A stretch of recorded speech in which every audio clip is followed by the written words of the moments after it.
وەکە دەستپێکی ژمێ مۆژە پێکری ئەفدەمەکە بتایبەتیژی ئاسایش پێیەدە ڕێڤبەریە خۆسەر یا بەردەوامە سەرگرتنەوە ئەندامێن چێن ئەنە کەسێ بن چێن پێدێ بن چێن یانێ ئەم بژین پارتێندن بن تایبەتیژی یا بەردەوامە چارنەویسەوە نێوە دیارە گەلک شوۆناژی بن ئەشکەنجەیەدا جانە خۆش دەستدن چارنەویسە زۆر شوۆناژی نێوە دیارە حتا جێن و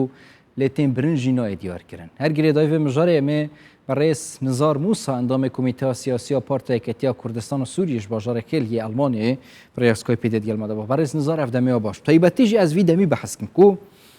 دیسان نزیکتیەک هات بەحەسکردن ji بۆ یەک ڕێزیە کوردی دانوستاندنên کوردی ji بۆی چارەسەریە پرسە سووری لێ دیسا یعنی پەیادەی دەستگرتنا ئەندامên پارتا کریە تایبەتی ژین گرێدای ئەنە کەسێ ئەڤێن کو دژیوێنە خواندنەوە تایبەتیژی ji بۆی وی دەمی چییە بوشی دیسا ئەف کریارە دەست پێکرینە بله یعنی ئەف کریارجی شوەتی نەبیرامە بەری ساڵێکی و بهتر و ئەف کریار هەمەن ئەو کریارن جبر ئەف گفتوگون و دیتنن ناوبەرە هەردوو ئالیە سەرەکەت دەڤەرێ دەچێبوون ئالیە وەکو ئالیên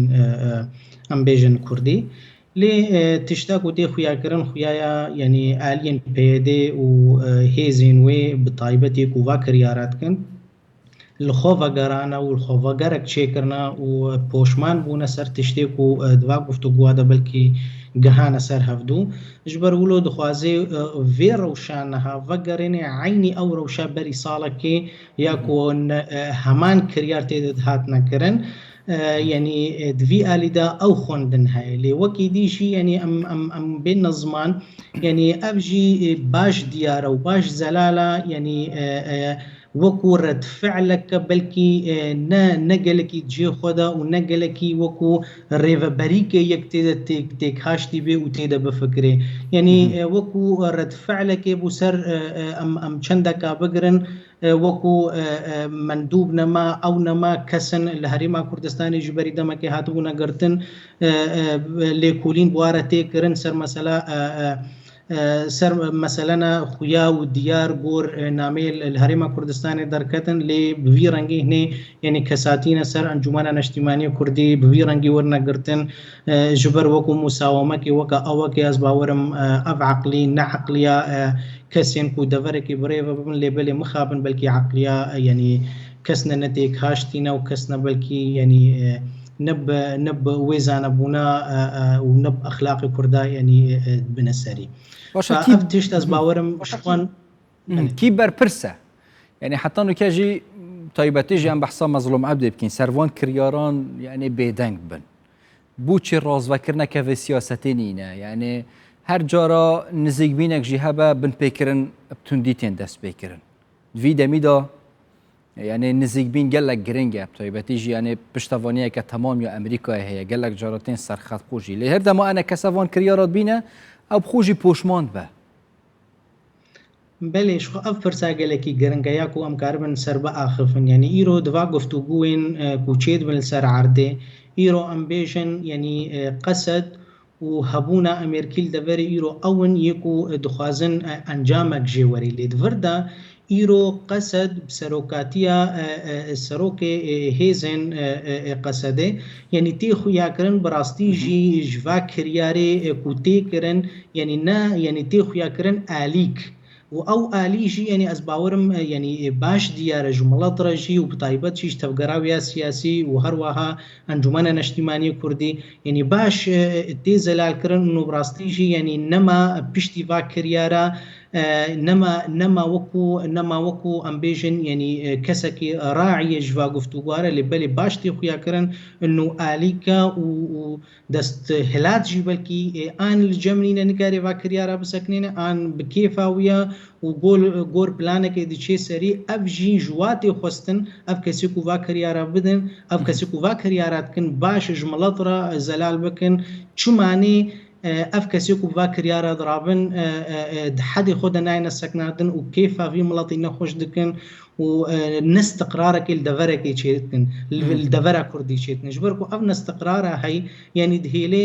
هم هر نخوشی سر وی ملتی دوره چه درکتناش درو به چه النخوشيه چه ام بیژن یعنی نهف گرتنا مالا کرد به و پیکات یل دوره به چه دالی کی دیدا وی باوریه چه ناک کو هیزن دو دوره ان هیزن ناف دولتی ایرو الدوره باش سر روشه بسكن كارب تشتكي جوي ملاطيرة بكن يعني أفجي برسك جلكي جرنكا باورم بري هر كسيد في ملاطي ما يعني باش تدا أقدار بي وأوجي هلويست أخوا يعني هر هولاتيك هلويست أخوا بدي خياكرن جبلي تفكر سياسي جي يكو هلويست أخوا بدا خيانية دي بلاكرن برئيس نزار تجي بحثا ملت سوریه بتایبەت تجی کوردین ڕۆژاوای کوردستان یعنی ڕۆژاوای کوردستانی کرد هر دما گوتوبیش تیم بحث کرد و نزیکاتی تیم بحث کردن نێڤبینە ئالیین سیاسی دا تێکردن باشە ڕاوشەکە ئەوساڵە دەما ملت کوردێ me van kiryarat bîne mirovên wan nizîkên wan têgirtin çarnivîsa wan nea diyar e êdî ew deme nehat millet xwe jî daxwaz bike divê peye de rêveberiya xweser yani hêzên Sûriya Demokrat siyaseta xwe bigorînin heta ew xwe jî qebîl bikin êdî hêzên aliyên ene kesê gel wan napironin çunkî millet heta nû ke bêdeng gep rastî bi tenê aliyên siyasî ne axiftina xwe heye millet hatiye piştguh avêtin بله دوردا مخابن عيني وكو تجي يعني زمان يعني بشك جملات جي وبشك تفجر سياسي جياكو بلكي إيرو خنا بيني بربرسيار دبر وابن كرياري كوتينا كرن يعني أب كرياري كوتينا كرن باوريا مدب ملاطة كيتينا كرن نب آلينا سياسي بطايبات تينا كرن بلكي لعين قريب بارتينا سياسي بطايبات جي حبونا وكو كياني أنجمانا نشتيماني كردي لإيرو از باورم يعني اف بن پیکرنه تینا کرن هلویستک تی خواستن پارتی کردی سیاسیش دروی انجمنه یکو امبیرو ایرو بیجن رنگی رمادی یعنی باش دوی زلال بی او جی هلویستا خو بدن دا وملات جی هر ولاتی کی باش هلویستا خو بده دا کاربا او هلویست فشارکی بکی چل قصد بی چل پیده بی چل اف هیزین کو ایرو واکریارا السر عرده وفابن پیکرنا دکن یعنی یا جوی گرنگتر برین هاجی معانی زمان يعني إيرو بلكي أرمانجك جوا كريارة هيا وأزباورم أو أرمانجي زلالة يعني تشلو تفكر سياسي وبطيبتجي أنجمانا نشتيماني دهندرو ده داخوياني خدا زلال دكن إيرو أرمانجي أو براستيجي يا سركا إيرو نيزي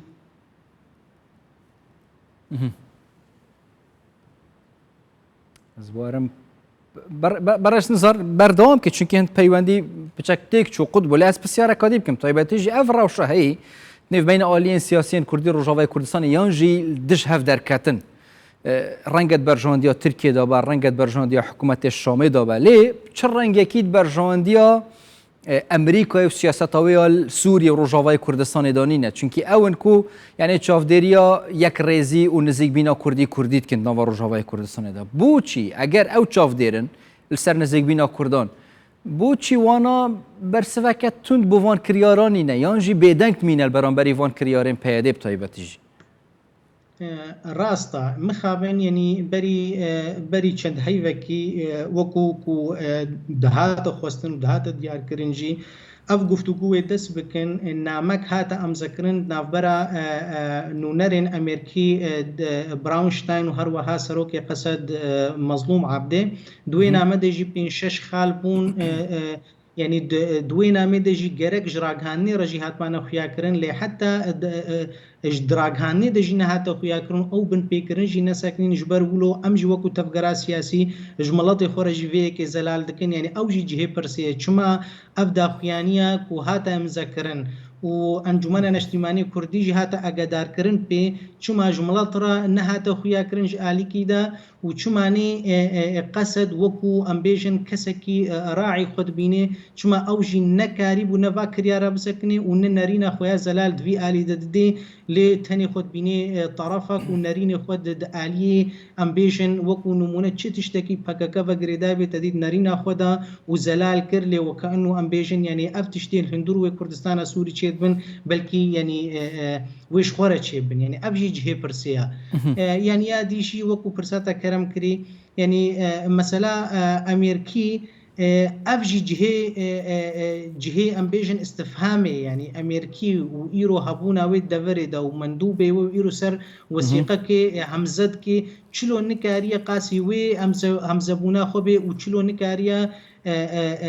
چلۆنکاریە ئالیکی جارێکی و دو جارە و سێ جارە و ئەمبێژن دەمەکە درێژ دە کریار نادکێ و هەمان کریار نادکێ و هەلوێستەکە خۆیان زەلال دوی ئالی دەنادێ و ینی باش نادێ زەلالکردن و بڤی ڕەنگی هێنێ ئەف کریاری هێنێ نایە قبولکردن و ئەف بەری هەر تشتێکی ناکەونە بن خزمەتە پلانە ویا دەڤێدە یاک و ئیرۆ بنە سەری یاک و بەری هەر تشتی مالا کوردی نێزیکی هەمدوو بکەن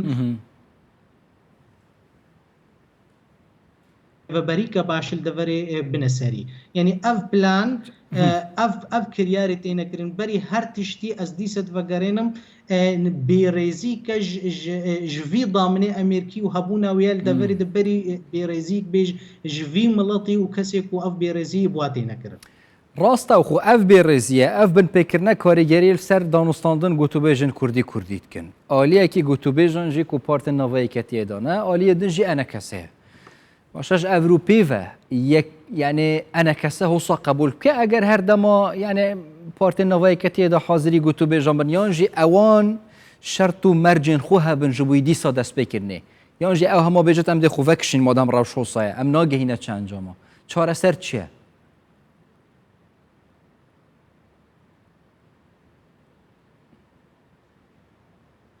بله وەکو ئەز یعنی ئەستێک هام ژبەر هەنێکی دەنگ باش نەگهامن لێ ئەنجومەنە نەشتیمانی کوردی یعنی ژبەری دەژی ئەمەدەبوونە خۆ دایە خویاکردن و دوا بن پێکردنا دەژی وەکو دەمانێکی خواست ji ئالیێ قەسەدا و ئەمریکیە وەکو هەردوو ئالین سەرڤا گفتوگوات سەکنن دا کاربن گارانتیکێ بدن و گارانتیکە نویسکی بدن دا ئەف کریاری هەنێ نەماوەرنە بەردەوام بکن دا ئەم کاربن سەرڤێ ماسێڕونن و بەرجەوەندیە مڵەتی خۆ هەفتوورە گفتوگۆ بکن و کاربن بکەن تشتێکی دوی واریدا لێ مخابن تشتی ئیرۆ ئەم دەبینن یعنی بڤی ڕەنگی هەنێ ئەف کریار تێنەکردن یعنی گەرەک مڵەتژی باش زانبێ و گەرەک تەفگەرە سیاسیژی وڵات زانبێ ئیرۆ ئەف تشتێنن تشتێکی یعنی بەری هەر تشتی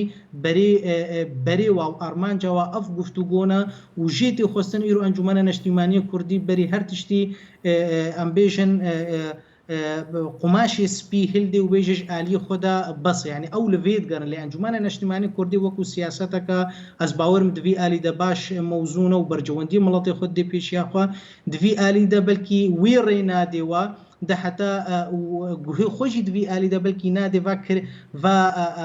va kiryarên ku em bêjin xwal wêsta xwe dê lê di alîkî de belkî ber wê naseknê û naxê şerteke sereke de ev guftûgû neşne serî lê ji alîkî dî de jî ez bawerim ji xwe nayê qebûlkirin bi rengekî ev kiryar berdewam bin û Encûmena Neştîmanî Kurdî herê ser masar rûnê û bi rengekî yanî ez bawerim عرفê diplomasî de nod عرفê exlaqî de ev tiştanê belkî necihê erêkirinê û nayê qebûlkirin. برئیس نزار موسا اندام کمیته سیاسی پارتی کتیا کردستان سوریه باجر کل آلمان پریاس کای پهند گل ماده بود زور سپاس بود